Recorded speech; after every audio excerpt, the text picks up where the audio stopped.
Hello and welcome. What if I told you that there's a completely invisible universe living on the palm of your hand, floating in the air you breathe, and working deep inside of you right now? Well, today we're going to make the invisible visible as we dive into the absolutely incredible microscopic world of cells and microorganisms. Seriously, just think about that for a second. If you suddenly got microscopic vision, your everyday kitchen sponge would look like a bustling, crowded city.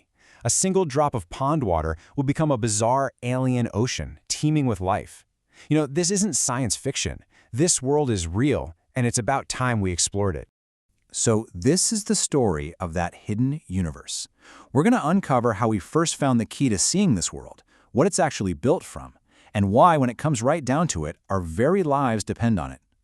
Ready to jump in? Great. Here's our roadmap. First, we'll see how a simple piece of glass pretty much unlocked everything. Then, we'll meet the pioneers who first discovered life's building blocks. After that, we'll take a tour inside a cell, check out what makes plants and animals different, and finally, meet the microorganisms that are secretly running the world. So, where does a revolution like this even begin? You might think it started in some fancy high-tech lab, right? Nope.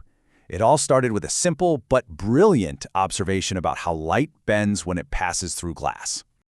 Centuries ago, someone, somewhere, noticed a really cool trick. If you look through a curved piece of glass, it makes things look bigger.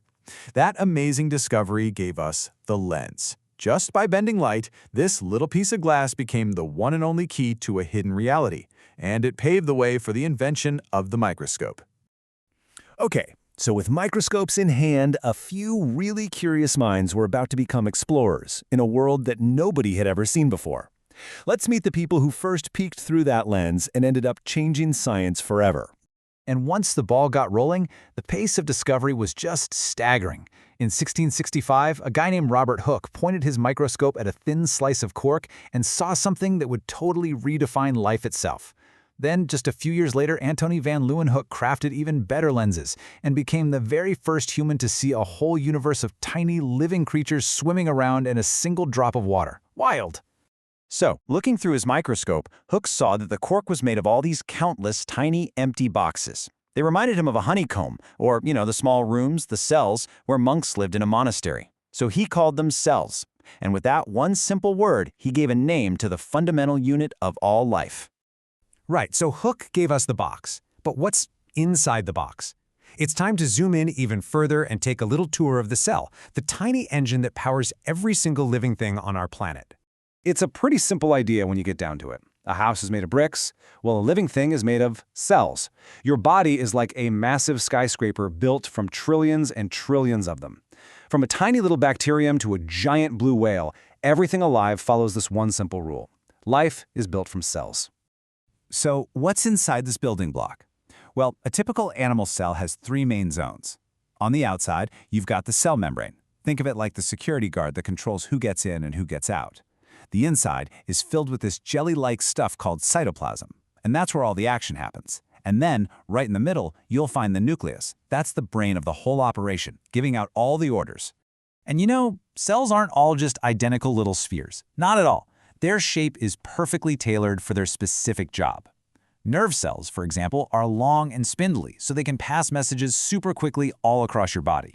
The cells lining your cheek are flat and packed together really tightly, which creates a perfect protective barrier. It's a classic case of form-following function. Okay, so that covers an animal cell. But what about plants? They're built from cells too, but they come with a few crucial upgrades that make all the difference in the world. Let's see what sets them apart. Here are the three big game changers. First, unlike animal cells, plant cells have a really tough outer cell wall for extra support and structure.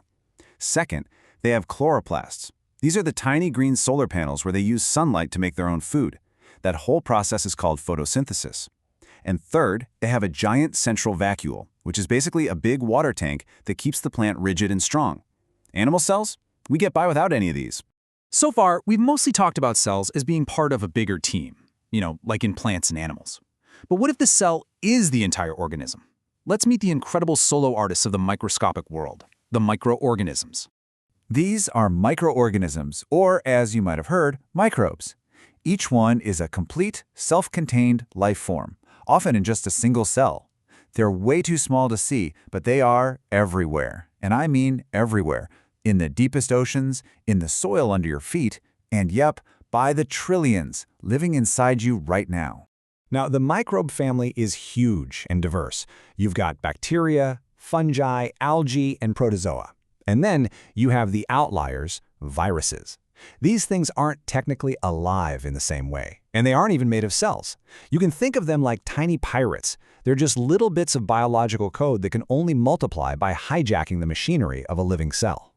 You know, it's really easy to just dismiss these microbes as germs or some weird curiosity.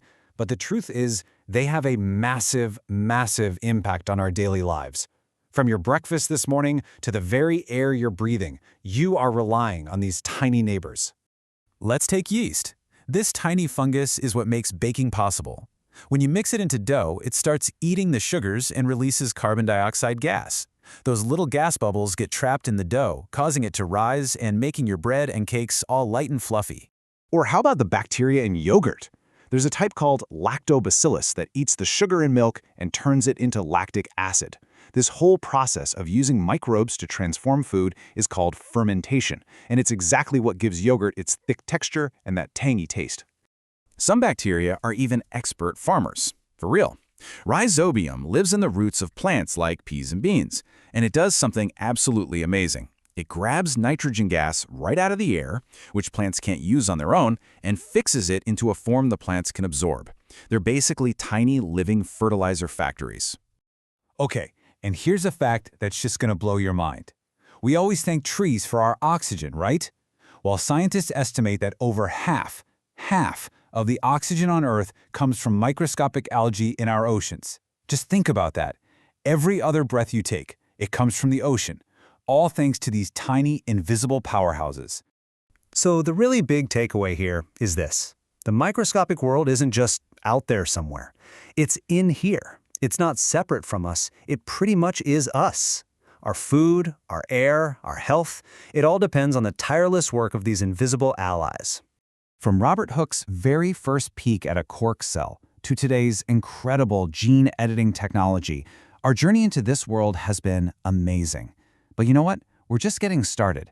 As our microscopes get more and more powerful, you just have to wonder, what other incredible secrets is this invisible universe just waiting to show us next?